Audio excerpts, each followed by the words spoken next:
Mark Kane Allen, and I'm back. So we're going on with our first speaker first, which is Glen Bloodsaw. And if you wonder why I'm carrying this hammer, this is my hammer that I carry with me. It's my inspires me, inspiration. If you notice, I have on here mistakes, failure, pain.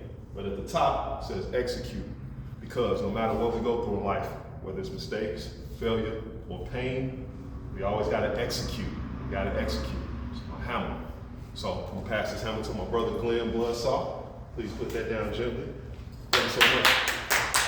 To the side.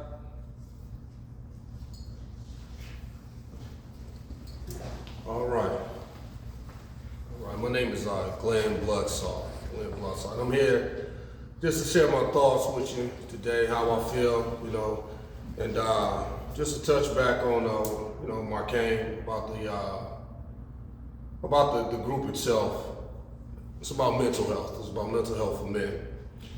And when we think about mental health, we think about going to a therapist and laying down on the couch or sitting down in a room, and we just hear talk about your feelings and talk about tell me what your aspirations are, and I get that, and I will say this, I'm a degree counselor, so I have a little bit of background, a little bit of history dealing with mental health, taught with some groups, facilitated youth groups and things like that. But the thing I realized, and it was a common thing, it was all about taking a break, taking a step back, and reevaluating. And those things are important. They're imperative. You got to have it. It has to be a part of your Rubicon. But the thing is, when you're dealing with men in mental health, we don't have that luxury to step back for extended periods of time. We don't have that luxury to take a time out for that spirit, for that time. We just don't have that luxury. It's all about being active, executing, getting things done accordingly when they have to be done. When you think about men, men are the only creatures that on this planet that are loved conditionally, that are conditionally loved. And we're loved based on our worth, on our practicality, what we bring to the table.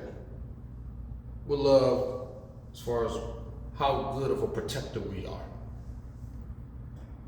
how good of a provider we are, and how well do we lead. Now, I don't mean lead as far as, you're gonna do what I say, but having vision, keeping calm under pressure, understanding the situation, having situational awareness, and being able to make a decision, a timely decision, and a decision that's going to basically lead everyone to protection.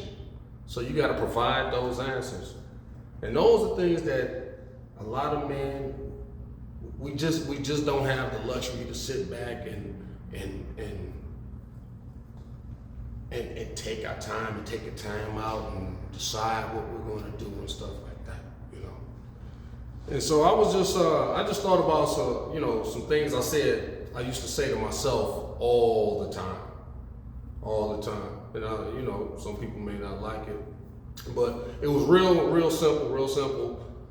4 simple words I tell myself when I look in the mirror, when I'm facing adversity. I ain't no bitch. That's really it. If I stop and feel sorry for myself, I gotta tell myself, I ain't no bitch. That's what a punk will do. A punk will stop, be scared, feel sorry for himself, get to playing that violin. But as a man, we have responsibilities. We have people that are counting on us to get work done. So you don't have that luxury, you don't have that time. And so the thing that leads us in this journey is logic. Now, mental health is all about feelings, all about being aware of your feelings, being aware of what you love, what you dislike.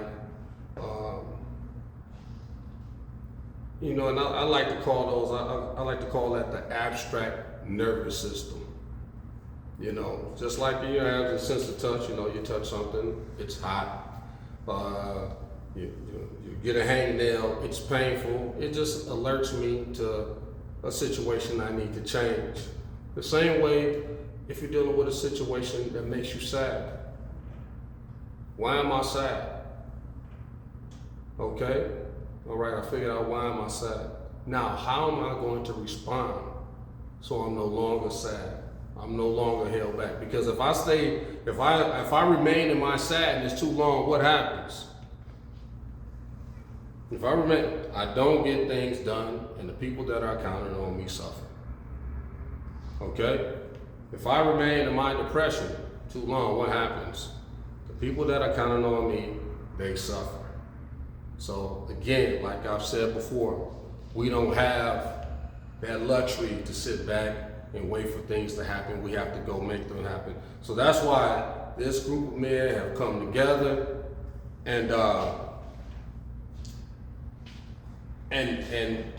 we just take time out to bounce ideas off of one another, to keep each other strong, to keep each other accountable, you know. And I just like to say this, you know, I don't really have too many specific things to go into, you know, why do I feel that I'm capable of talking about manhood other than the fact that I'm a male, stuff like that. But I'm a survivor, man. I'm a survivor. The thing is, closed head injuries, you know, sicknesses that, you know, my son's at home fighting for his life.